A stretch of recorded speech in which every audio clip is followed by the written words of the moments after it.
하나님 어떤 말씀을 전할까요? 하나님 어떤 말씀을 가지고 나눌까요? 어떤 기도 제목을 가지고 나눌까요?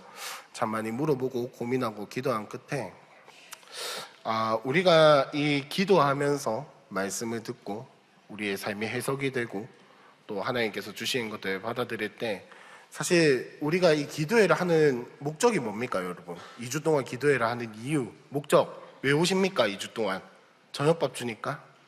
그렇죠. 저녁밥을 해결하기 위해서 여러분들이 한 2-3시간 정도를 희생을 하신다면 모르겠습니다. 남는 장사인지는 모르겠으나 아무튼 저녁밥 먹으러 오시는 건 아닐 테고 시간이 남아 돌아서 오시는 것도 아닐 테고 돈 줘서 오는 것도 아닐 거고, 그죠? 누가 억지로 머리채를 잡아 끌고 오는 건가? 그럴 만한 분들도 아마 계실 거예요, 그죠? 세장님이 머리채를 잡고 끌고 오더라, 뭐 팀장님이 오락하더라, 뭐 그럴 수도 있습니다. 여러분 솔직하게 우리의 마음속에 한번 대답해 봅시다. 여러분은 왜 오십니까? 기도에 왜 오세요? 2주 동안 마음속으로 생각하세요. 옆에 있는 사람 들으면, 제가 항상 질문한 건 옆에 있는 사람 들으면 시험 드니까 속으로만 생각. 여러분 왜 오십니까? 어떤 분은 기도하려고 오시는 분도 있을 테고, 어떤 분은 말씀 들으려고 오시는 분도 있을 테고, 어떤 분은 예배하려고, 어떤 분은 그냥 뭐 하니까, 솔직하게 말해서 그냥 하니까 오시는 분들도 계실 테고, 또 뭐 그냥 습관적으로 뭐 등등등등 이유는 참 많을 겁니다. 이유는 참 많을 텐데, 여러분 2주 동안 이 특별 기도회를 해서 그냥 시간이 스르르 흘러간다면 너무 아쉽잖아요, 그죠? 너무 아쉽잖아요. 그래서 제가 오늘 여러분과 나누고 싶은 말씀은 딱 하나입니다. 뭐냐면은 하나님께서 말씀하시는 것에 올바로 응답하자는 겁니다.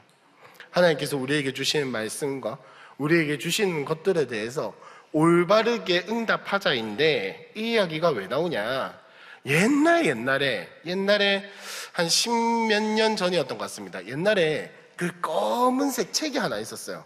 검은색 책에 진짜 그때 당시에는 저는 되게 도전적인 디자인이었다고 생각하는데, 책 표지가 그냥 새까맣고 빨간색인가 흰색 글씨로 펜인가 제자인가 라고 딱 적힌 책이 하나가 있었어요. 그 책이 하여튼 어떤 목사님이 쓴 책인데, 그 책의 주된 내용이 뭐냐면 제목이랑 똑같아요. 당신은 예수의 펜으로 살아가고 있는가? 아니면 당신 예수의 제자로 살아가고 있는가? 여러분 펜이랑 제자의 차이가 뭘까요? 이 글씨 쓰는 펜 말고요. 펜, F-A-N. 자, 발음이 좀 그래서 그런데 아무튼 펜과 제자의 차이가 뭡니까? 사실은 이 펜과 제자라는 단어 자체가 쓰는 사례가 너무나도 다르기 때문에, 여러분 혹시 뭐 아이돌의 제자가 되신 분 여기 아무도 안 계시죠? 근데 혹시 방탄소년단의 팬클럽 아미에 가입하신 분은 아마 여기에 좀 계실 거예요.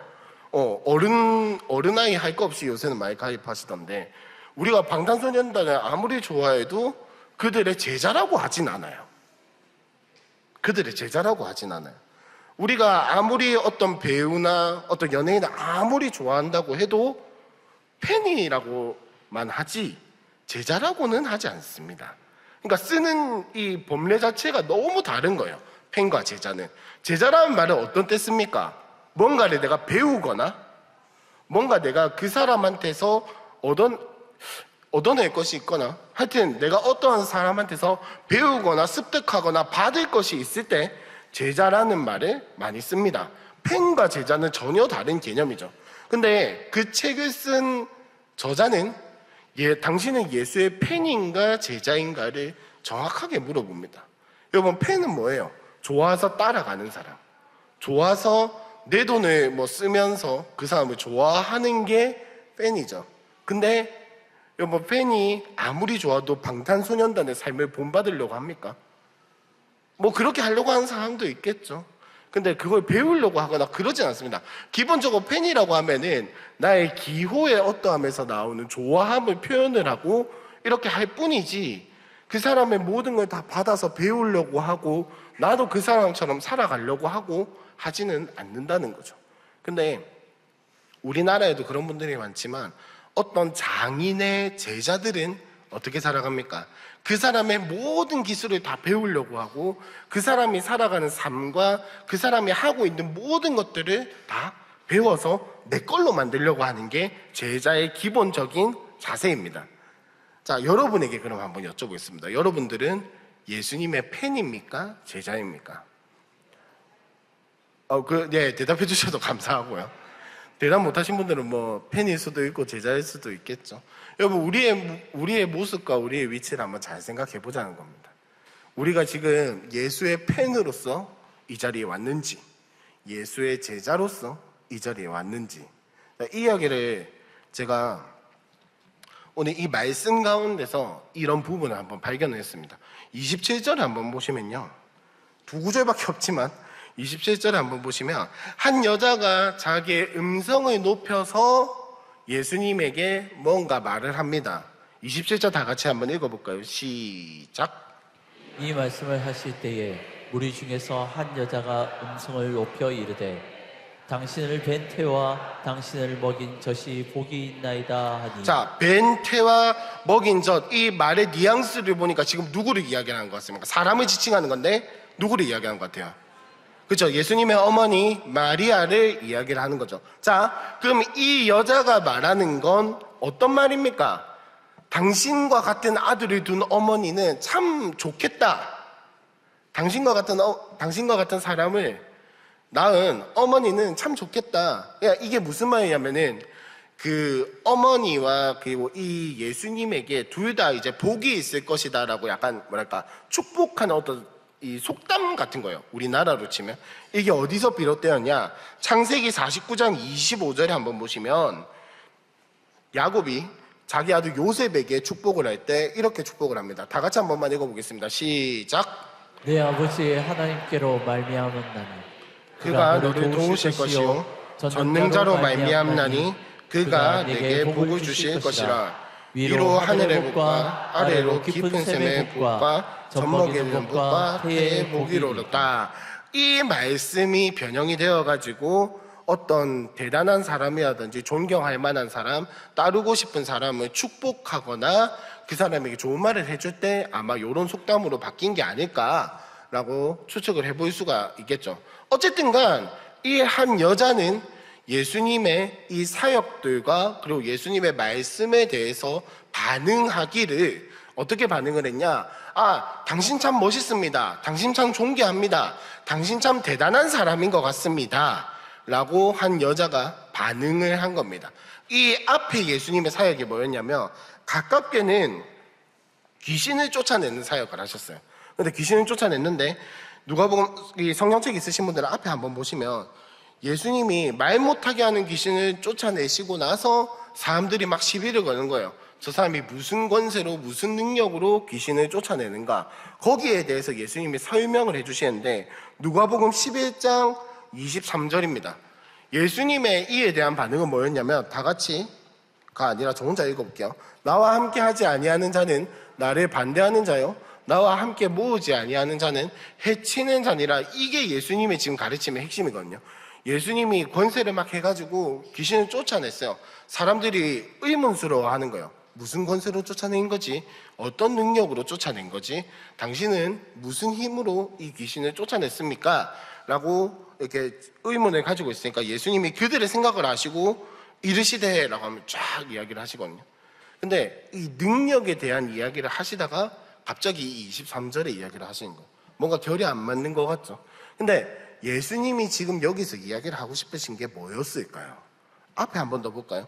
조금 더 앞에 보면은 예수님이 제자들에게 기도를 가르쳐 주세요. 그래서 우리가 잘 아는 주기도문이 나오게 되는데 예수님이 참 재밌는 건 뭐냐면 주기도문을 가르쳐 주시고 그 다음에 거기서 끝내지 않으세요. 기도는 이렇게 하는 거야 라고 이야기를 하시고 그 다음에 이어가신 게 뭐냐면 어떻게 살아갈 것인가를 이야기를 하시거든요. 11장 5절에 한번 보시면 또 이르시되 너희 중에 누가 벗이 있는데 밤중에 그에게 가서 말하기를 벗이 어떡 세 덩이를 내게 구워달라 라고 하면서 이웃이 뭐 이러르르 할 때 이야기를 하시는데 여러분 이 이야기를 예수님이 하신 맥락이 중요합니다. 앞에 분명히 기도를 가르쳐 주셨다고요. 주기도문. 하늘에 계신 우리 아버지여 이르시되 하늘에 계신 우리 아버지여 이르시되가 아니라 하늘에 계신 우리 제가 좀 흥분했나 봐요. 하늘에 계신 우리 아버지요. 이름이 그렇게 여기면 쫙 기도를 가르치신 뒤에 삶에 대해서 이야기를 하고 계세요. 여러분, 예수님이 왜 이렇게 이야기를 하셨을까요? 왜 이야기를 하셨을까요? 따로따로 떼서 보니까 이 생각이 안 드는 거예요. 기도하시고 곧바로 예수님이 삶에 대해서 이야기를 하셨다고. 근데 좀만 더 앞에를 봅시다. 좀만 참으시고, 답답하셔도 좀만 참으시고, 앞에 보시면 예수님이 자비를 베푼 선한 사마리아인에 대해서 비유를 들어서 설명을 해주고 계십니다. 자, 선한 사마리아인 비유에 보면 이야기의 내용이 어떻습니까? 제사장도 지나가고 레위인도 지나가는데 아무도 안 도와주다가 유대인들이 정말 미워하고 하찮게 여기는 사마리아인이 와서 오히려 도와주더라. 그래서 누구냐? 이웃이 누구냐? 라는 이 질문에 예수님이 대답을 하시죠. 그리고 조금만 더 앞에 보면 예수님이 감사기도 하시고 이런 이야기 하는데 앞에 뭔 사건이 있냐면 70인을 세워가지고 전도자로 파송하신 이야기, 이런 것들이 나옵니다. 자, 여러분, 이 이야기의 쭉 맥락을 보면 예수님이 제자들과 같이 다니는 사람들, 그리고 모여있는 사람들에게 이야기를 하시는 게 뭐냐면 기도도 중요하다는 거예요. 기도도 중요하고 너희가 율법을 아는 것도 중요하다. 그러나 살아가지 못하면 아무 의미 없다라는 거를 지금 계속해서 이야기를 하고 계세요. 선한 사마리아인 비유 보십시오. 간단하게 여러분들이 잘 아시는 선한 사마리아인 비유를 보면 제사장 레위인 어떤 사람들입니까? 당시에 유대인들 중에서도 율법을 잘 알고 있는 사람들이었다고요. 어떻게 보면 하나님과 가장 가까운 자리에 있는 사람들이다 라고 유대인들이 생각할 만큼 제사를 집전을 하고 가장 가까이에서 제사를 수종을 들고 제사를 섬기는 사람들이었다고요. 근데 예수님은 비유를 드실 때, 이거 실제로 일어난 일이 아닙니다. 비유입니다. 비유를 드실 때 제사장들과 레위인들은 아무것도 하지 않는다라고 이야기를 하시면서 오히려 사마리아인이 도와준다라고 이야기를 하십니다. 여러분, 예수님이 왜 이렇게 이야기를 하셨을까요? 왜 제사장들과 레위인들이 안 도와주는 걸로 비유를 드셨을까요? 그 뒤에 나오는 내용도 한번 보십시오. 마르다와 마리아 이야기가 나옵니다. 마르다와 마리아, 우리 지난번에 유한회 목사님이 설교를 해주셨지만은 마르다와 마리아가 둘 다 예수님의 말씀을 들었다니까요. 마르다가 예수님 말씀 안 들은 거 아닙니다. 예수님이 누군지 몰랐던 거 아니라고요. 근데 반응이 달랐죠. 자, 그 뒤에 나오는 이야기도 예수님이 11장부터 주기도문들이 이야기를 하시는데 기도가 어떤 것이다 라고 쫙 설명해 주시는 게 아니고 그냥 기도문 하나만 읊어주시고 끝난다고요. 이렇게 기도하면 돼 라고 대표기도문 하나 쭉 읊어주시고 끝내요. 그리고 또 이르시되 라고 하면서 너희가 어떻게 살아가야 할지를 이야기를 하고 계세요. 여러분, 이제 제가 무슨 이야기를 하고 싶은지 흐름이 잡히십니까? 예수님은 예수님의 말씀을 듣고 따라하는 사람을 원하지 않으셨어요. 예수님의 말씀을 듣고 감동받는 사람을 원하신 게 아니라고요. 이 여자의 반응도 마찬가지입니다. 예수님의 말씀을 듣고 예수님의 사역을 보고 감동받은 거예요. 와, 대단한 사람이네. 멋있는 사람이네. 저 사람 능력 있는 사람이네. 아, 저 사람 보고 참 배울 점이 많구나. 저 사람을 키운 엄마는 참 대단한 사람이겠구나. 좋은 집에서 좋은 교육을 받고 좋은 일들을 해나가면서 혹은 조금 흙수저고 그렇다 하더라도 개천에서 용인하는 것처럼 저 엄마가 참 잘 키웠네. 혹은 저 예수라는 사람이 참 잘 컸구나. 이 정도에서 끝나는 거라고. 예수님의 말씀을 듣고 예수님의 사역을 보고, 물론 여러 가지 그게 있었겠지만 예수님의 사역을 보고 아, 나도 저렇게 살아가야겠다가 아니라 당신 참 대단한 사람이군요. 당신 참 멋있는 사람이군요. 축복이 잘못됐다라는 이야기가 아닙니다, 여러분. 축복이 잘못됐다라는 이야기가 아니에요. 마리아가 얼마나 귀한 사역을 감당한 겁니까? 여러분, 혹시 이 중에 그 성육신의 그 애를 낳아 보신 분? 혼자서 임신해가지고 아이 낳아보신 분 아무도 없잖아요. 혹시 내가 애를 낳을 때는 천사가 내려와가지고 네 임신할 거다 이 이야기 해주신 분 혹시 계십니까? 태몽 이런 거 말고 천사가 직접 와가지고 야, 네 애를 낳을 건데 이름을 예수로 하면 된디, 이렇게 이런 거 받아보면 아무도 없잖아요. 얼마나 놀라운 일입니까? 얼마나 귀한 일이에요. 얼마나 귀한 아이를 감당을 하고 얼마나 이 귀한 아이를 이렇게 표현하니까 좀 그렇긴 한데 귀한 아이를 키우고 먹이고 이렇게 자라게 했단 말이에요. 30살이 될 때까지. 얼마나 귀한 일을 감당한 겁니까? 귀한 사역 감당했습니다. 맞습니다. 그러나 예수님의 어머니 마리아가 수태고지를 받아들였기 때문에 예수님이 존귀한 탄생이 된 겁니까? 예수님의 어머니 마리아가 뭔가 잘했기 때문에 예수님이 십자가 사역을 감당하신 건가요? 조기 교육을 잘해서 유대인의 이 말씀을 잘 읽혀서 잘 살아가게 해서 그래서 그런가요? 하브르타를 잘해서 아니면 탈무드를 잘 읽혀서 아니라는 겁니다. 아니잖아요, 여러분. 아시잖아요. 예수님이 왜 존귀하신 분입니까? 예수님이 왜 십자가를 지셨습니까? 예수님이 왜 성육신 하셨습니까? 예수님이 왜 하나님이십니까? 그건 마리아의 어떠함에 달려있는 게 아니었어요. 누군가의 어떠함에 달려있는 게 아니었고 예수님 본인이 하나님이셨으니까.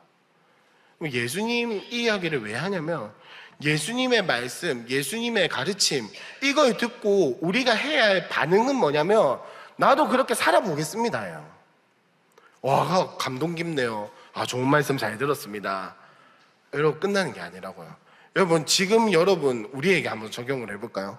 예배 시간에 와서 감동만 받고 끝나고 가면 안 된다고요. 참, 내 오늘 기도 열심히 했다 하고 가시면 안 된다고요. 그걸로 끝나면 안 된다고요. 근데 오늘 기도 한 2시간 했다, 3시간 했다, 오늘 셀 모임 한 4시간, 5시간 했다, 아침에 와가지고 저녁 먹을 때까지 막 오늘 삼시세끼 우리 셀원과 함께 했다, 이러고 끝나시면 안 된다고요. 기도회도 마찬가지예요. 여러분 2주 동안 기도회 했는데 그냥 기도 열심히 했다, 2주 동안 참석했다, 이러고 제발 끝나시면 안 된다고요. 물론 이제 끝날 수도 있으나 그것만 해도 큰 결단이신 분들도 아마 이 자리에 계실 거라고 생각합니다. 사람 상황마다 다르겠지만 여러분, 우리가 기도하러 오는 이유가 뭡니까? 예배하러 오는 이유가 뭐예요? 여러분, 예배를 우리가 죄송해요, 조금 학적인 이야기를 하자면 예배에는 반드시 우리가 하나님께 올려드리는 속령이 있어야 하고요, 그 다음에 하나님의 말씀을 받는 그게 필요합니다. 올려드리고 받는 이 두 가지가 항상 있고 그 다음에 그게 왔다 갔다 해야 우리는 예배라고 합니다. 근데 여러분, 우리는 둘 중에 하나죠. 올려 보내기만 하거나 내 이름을 받기만 하거나 이 두 가지만 자꾸 하려고 한다고요. 하나님 나 이래요 라고 쫙 이야기만 하고 끝. 혹은 하나님 말씀하시옵소서 하고 듣기만 하고 끝. 여러분, 이거는 바른 반응이 아닙니다. 바른 응답이 아니에요. 팬으로서의 역할밖에 못하는 겁니다. 여러분, 예배하고 기도하면 반드시 따라오는 게 뭐냐? 하나님께서 말씀하시는 거 듣고 거기에 대한 나의 응답이 반드시 나오게 돼 있어요. 반드시 그게 나와야 기도입니다. 그게 실제로 뭐 내가 살아내든 못하든 그건 중요한 게 아니에요. 그거는 하나님이 네 이거 했어 못했어 OX 안 따지신다니까요. 예를 들어서 내가 2주 동안 기도회를 왔습니다. 그래서 내가 이번 주 주일 예배 시간에 1초도 졸지 않겠다라는 마음을 결단을 하고 반응을 했다 칩시다. 근데 주일에 만약 1초 졸았어. 하나님이 그거 여러분에게 따져 물으실까요? 안 물으신다는 거예요. 안 물으신다는 거예요.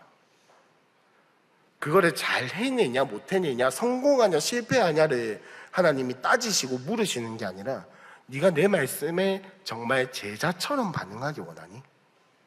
제자처럼 반응하기 원하니? 진짜 그거를 살아내기 원하고 그걸 따라가기 원하니? 하나님이 우리에게 원하시는 거 그거라고요. 하나님이 우리에게 원하시는 거 그거라고. 예수님도 지금 이 사람들에게 이야기를 하는 거예요. 이렇게 쭉 이야기를 하신 이유가 뭐겠습니까? 그냥 감동받으라고? 잘 들어보라고? 좋은 말 하라고? 아니라는 거예요. 응답하기 원하시는 거예요. 이 여자도 나름대로 반응을 했습니다. 응답을 했어요. 그러나 여기서 끝나면 안 된다라는 게 예수님의 이야기입니다. 28절 다 같이 한번 읽어보겠습니다. 시작. 예수께서 이르시되 오히려 하나님의 말씀을 듣고 지키는 자가 복이 있느니라 하시니라. 그래서 예수님이 사람들이 당신의 가족 이런 이야기를 할 때 누가복음 8장 21절에 보면 예수님이 이렇게 이야기를 하십니다. 예수께서 대답하여 이르시되 내 어머니와 내 동생들은 곧 하나님의 말씀을 듣고 행하는 누구요? 이 사람들이 누구라고요? 하나님의 말씀을 듣고 행하는 이 사람들. 예수님이 폐류나 이런 거 아닙니다. 가족을 저버리시겠다는 이야기가 아니에요. 당신의 가족이 누구입니까? 라고 하는 사람들의 질문에 예수님이 이야기를 하시는 것은 가족으로 태어났다고 다 가족이 아니라는, 그 말이 아니라 진짜 하나님 나라에서 하나님과 함께 살아갈 자들이 누구인가? 말씀을 듣고 행하는 사람, 말씀을 듣기만 한 사람 아닙니다. 듣고 행하는 사람이 하나님 나라에서 참된 가족이며 그 하나님 나라의 구성원이 된다는 이야기를 하고 계신 겁니다. 여러분은 팬이십니까? 제자이십니까? 여러분은 어떤 응답을 하고 계십니까? 예수님은 이 여자의 이야기에 대해서 이렇게 이야기를 하셨어요. 오히려 하나님의 말씀을 듣고 지키는 자가 복이 있느니라. 이 오히려라는 단어는 여자의 말을 부정하는 게 아닙니다. 여자의 말이 틀렸다라고 이야기를 하는 그런 말이 아니에요. 그게 아니라 약간 굳이 풀어서 이야기를 하자면, 자, 네 말도 맞는데 그러나 진짜로 이걸 좀 수정을 해보자면, 뭐 이런 뜻으로 이해를 하시면 될 것 같아요. 그러니까 여자의 말도 맞으나 그러나 진짜 복 있는 건 뭐냐? 하나님의 말씀을 듣고 지키는 자가 복이 있다라는 겁니다. 여러분, 이거를 율법으로 가져오면은 율법에서 어떻게 이야기를 하죠? 신명기에 보면 신명기부터 율법의 이 정신과 사상은 쭉 이어지는데 신명기에서 뭐가 선포됩니까? 마지막에 복과 저주가 선포가 되죠. 그리심산과 에발산에서 이스라엘 백성들이 서로 마주보면서 서로에 대해서 복과 저주를 선포를 합니다. 그 말이 뭔 말입니까? 말씀을 지켰을 때 복이 있고 말씀을 지키지 않았을 때에 저주가 있다라는 뜻인데, 여러분, 이거는 여러분들 이미 잘 아시겠지만은 하나님이 복과 저주를 갈라치게 하기 위해서 이 말씀을 주신 겁니까? 아니죠. 지키고 따라왔을 때 진짜 복이 있다라는 걸 강조하기 위해서 저주를 둔 것입니다. 자, 이겁니다. 여러분, 대한민국 국민으로서 지금 살아가고 계시죠? 국민으로서 살아가고 계시죠? 이 대한민국 국민으로서의 복지와 혜택을 누리기 위해서 우리는 어떻게 살아야 합니까? 대한민국의 법을 지키면서 살아가야 합니다. 대한민국의 법을 지키면서 살아가야 대한민국 국민으로서의 혜택과 이 복지를 누릴 수 있는 거죠. 하나님 나라도 마찬가지입니다. 저주로 갈라치기를 하기 위해서 그런 게 아니라 이 말씀을 지켜서 하나님 나라의 백성답게 살아갈 때에 복이 있다라는 거예요. 지켰으니까 복을 줄게, 이런 개념이 아니라고요. 우리도 지금 대한민국 국민으로서 혜택을 받는 게 지켰으니까 인정해줄게, 이게 아니라 대한민국 국민으로서 잘 살아가니까 이 정체성에 대한 복지와 혜택이 주어지는 것처럼 하나님 나라도 마찬가지라니까요. 율법을 주신 것도 마찬가지라고요. 네 이거 지키나 안 지키나 두고 볼 거다, 이게 아니라 네가 이렇게 해서 하나님 나라의 백성으로 살아가면 복이 있을 거야. 지금 예수님이 이야기를 하신 것도 마찬가지라고. 네 지키나 안 지키나 두고 볼 거다, 네 이거 안 지키면 내가 어떻게든 보여줘, 이게 아니라 하나님 나라 백성으로서 살아가고 이 땅 가운데에서 그 하나님 나라에 살아갈 때에 무엇이 있냐? 자동적으로 복이 따라온다는 겁니다. 하나님이 주시는 게 아니라 따라오는 거라고요. 이건 따라오는 거라고요. 여러분, 예수님이 말씀하신 게 바로 이겁니다. 하나님 나라에 대한 이야기를 듣고 네가 하나님 나라의 백성이다, 예수를 믿기만 하면 하나님 나라 백성이 될 수 있다라는 이 이야기 듣고 감동만 받지 말고 흥미만 가지지 말고 놀라거나 두려워하거나 이런 반응만 보이는 것이 아니라 그 예수님의 초청에 대한 응답이 있을 때에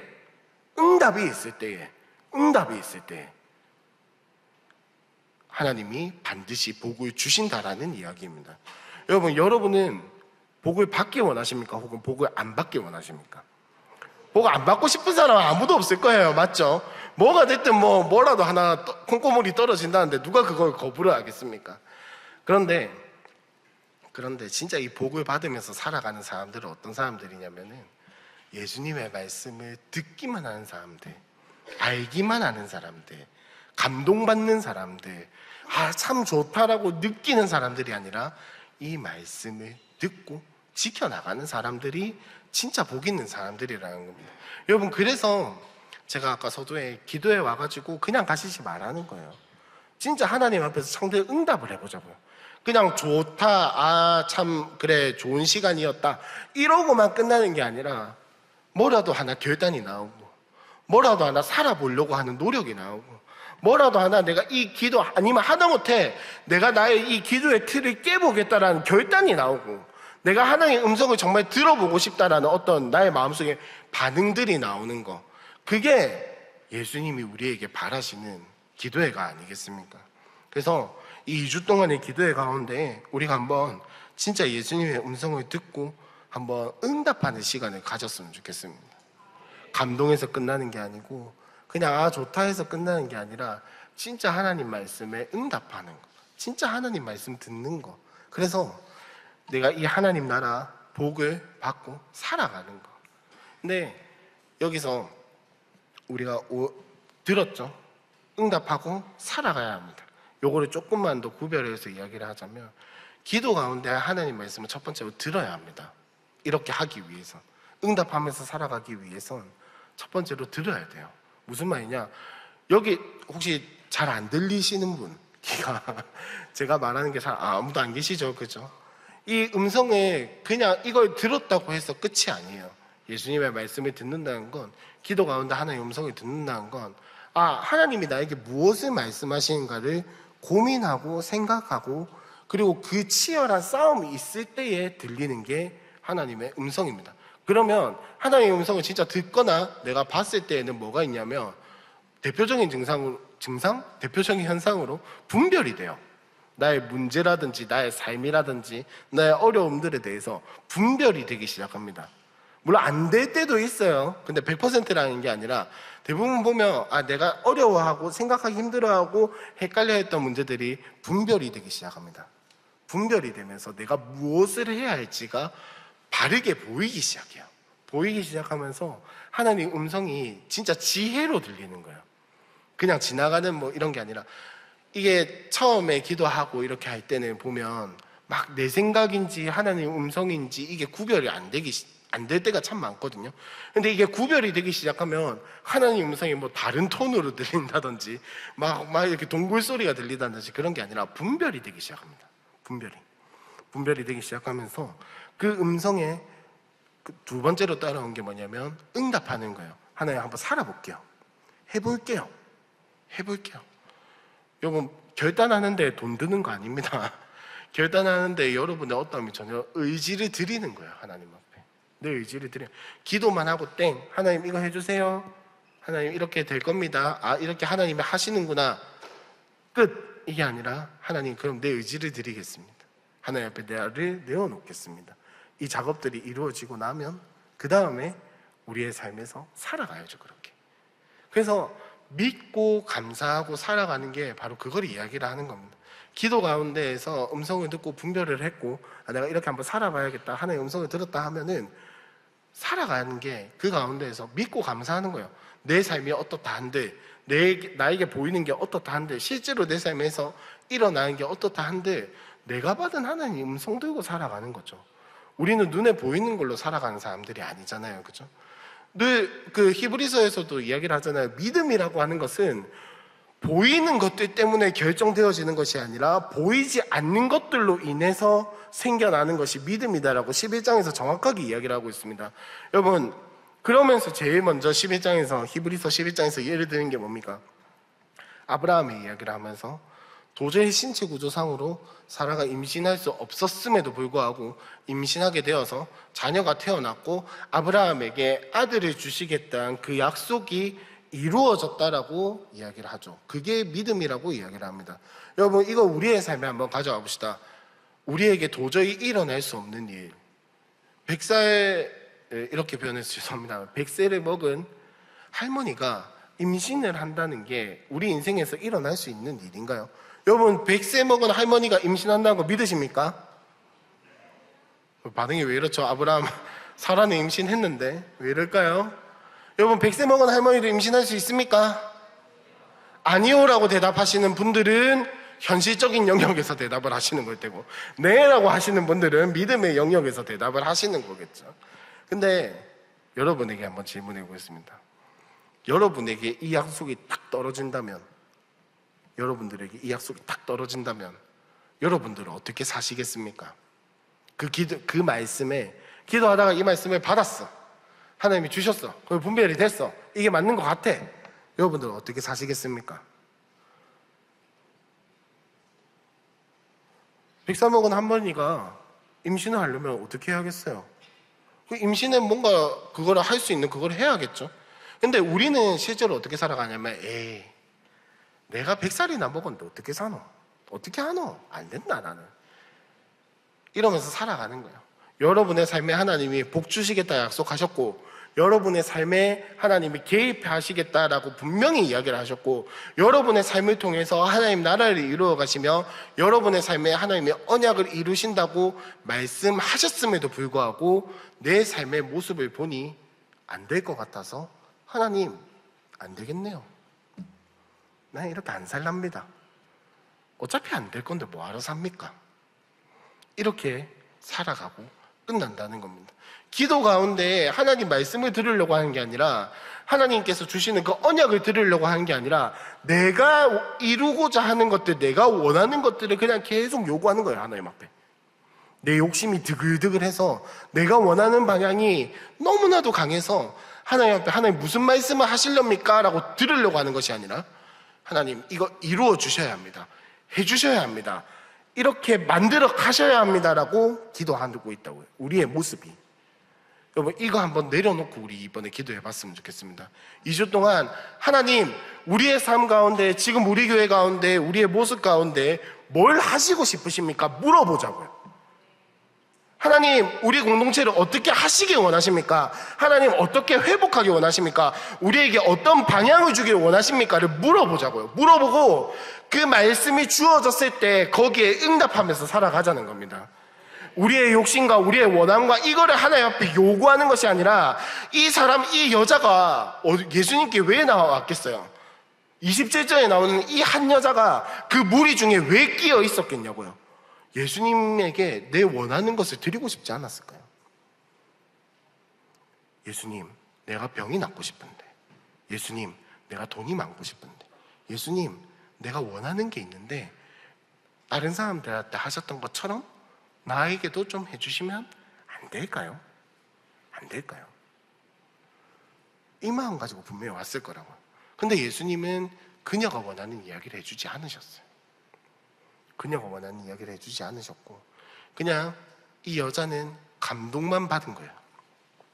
예수님의 말씀을 듣고 살아가려는 응답이 나온 게 아니라 그냥 감동만 받았다고.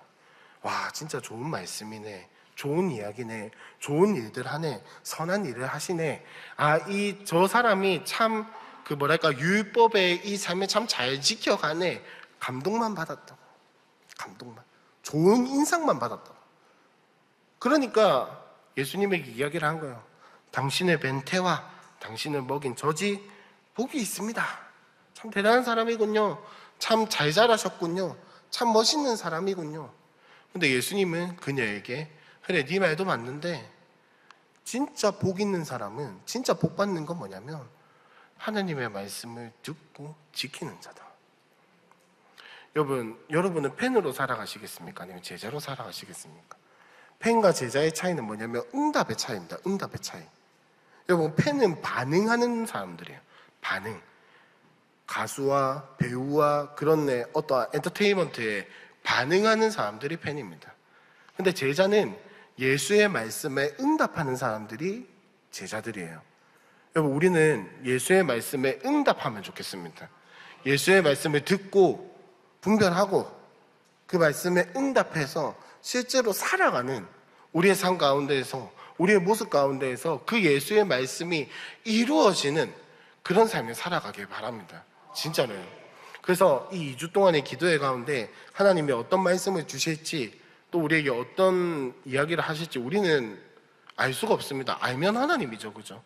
알 수가 없는데 여러분 각자에게 그리고 우리 공동체에게 주시는 이 말씀들을 우리가 기도 가운데서 잘 분별하고 예배 가운데서 잘 분별해서 이 말씀에 진짜 내가 살아가 보겠습니다라고 응답하고 결단하고 이 말씀을 이후에 살아낼 수 있는 그런 2주 동안의 기도의 기간이 됐으면 좋겠습니다.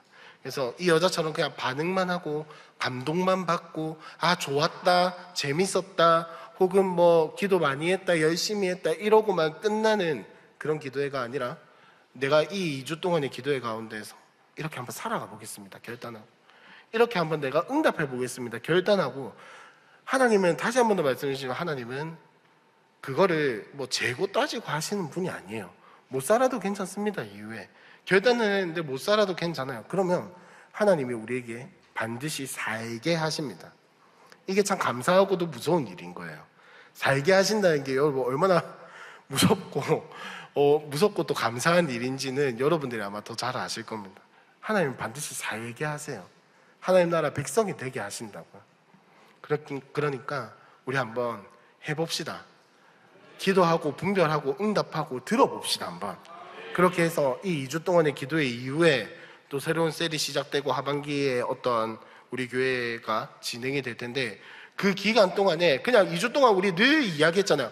뭐 이게 뭐 상반기 사역의 밑거름이다 하반기 사역의 밑거름이다 뭐다라고 이야기를 했는데 이제는 진짜 이 2주 동안의 기도회가 밑거름이 돼서 기도에서 음성을 분별할 줄 알고 응답할 줄 알고 살아갈 줄 알아서 이 이후의 시간들 가운데에서 우리가 이거를 그냥 넘기는 게 아니라 여기서 배운 이 말씀의 들음과 응답을 가지고 살아갈 수 있는 함께하는 교회가 됐으면 좋겠습니다.